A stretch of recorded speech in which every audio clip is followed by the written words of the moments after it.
एना और उसकी माँ जर्मनी में एक साथ रहते थे। उनमें से सिर्फ उसकी माँ एक अकेली माँ थी जो एक पब में काम करती थी। जिस दिन उसकी हत्या हुई थी, एना ने उस सुबह उसके और उसकी माँ के बीच थोड़ी बहस होने के बाद स्कूल जाना छोड़ दिया था। एना अपने दोस्त के घर गई और उसे पता चला कि उसकी सहेली स्कूल गई थी, इसलिए वह बाहर खेली और पड़ोसियों से बातचीत की। एक पड़ोसी क्लाउस ग्रैबोव्स्की, जो उनके लिए अनभिज्ञ था, एक यौन अपराधी था। उसने अन्ना को अकेला देखकर उसका अपहरण कर लिया। पेंटीहोज की एक जोड़ी से उसका गला घोंटने से पहले उसने उसे घंटों अपने घर में रखा। वह एक यौन अपराधी था, इसलिए आप सोच सकते हैं कि उसने उसके साथ और क्या किया।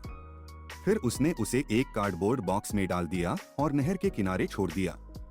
उसे उसी रात गिरफ्तार किया गया था जब उसकी प्रेमिका ने पुलिस को सतर्क किया था। पता नहीं उसकी प्रेमिका ने क्या पाया सुना जिसके कारण उसने पुलिस को फोन किया।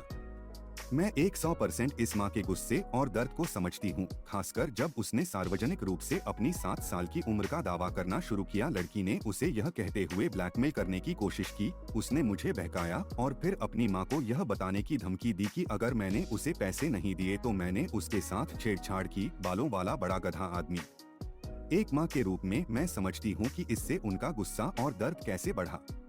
अपने कार्यों के लिए खुद को स्वीकार करने के बजाय उसने न केवल अपने बच्चे को दोषी ठहराया बल्कि सार्वजनिक रूप से दावा किया कि उसके 7 साल के बच्चे ने बहला फुसलाकर उसे ब्लैकमेल किया। मुकदमे में उसके बचाव पक्ष के वकीलों ने तब दावा किया कि उसने एक हार्मोनल असंतुलन के कारण काम किया था, जो वर्षों पहले बधिया किए जाने के बाद प्राप्त हार्मोन थेरेपी के कारण हुआ था।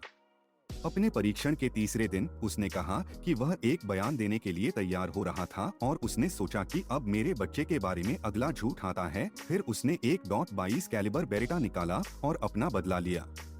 उसने उसे पीठ में गोली मारी और बाद में उसने कहा कि वह उसके चेहरे पर गोली मारना चाहती है।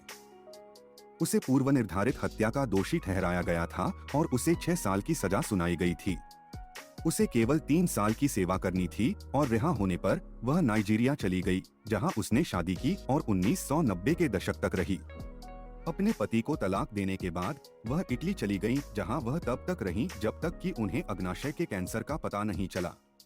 बहुत कम समय बचा था। उसने लुकास मारिया बोहमर नाम के एनडीआर के लिए एक रिपोर्टर से अनुरोध किया, जिसमें उसके आखिरी सप्ताह जीवित थे।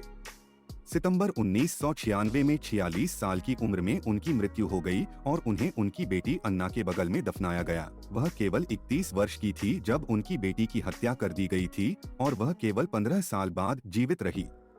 उसके बहुत छोटे जीवन में इतना दर्द और दुरहक। हम में से जिन माताओं को इतनी कम उम्र में अपने इकलौते बच्चे का यौन अपराधी द्वारा अपहरण किए जाने और एक बड़े आदमी के यौन हमले को सहते हुए घंटों तक पकड़े रहने और फिर मारे जाने का अनुभव नहीं करना पड़ा है।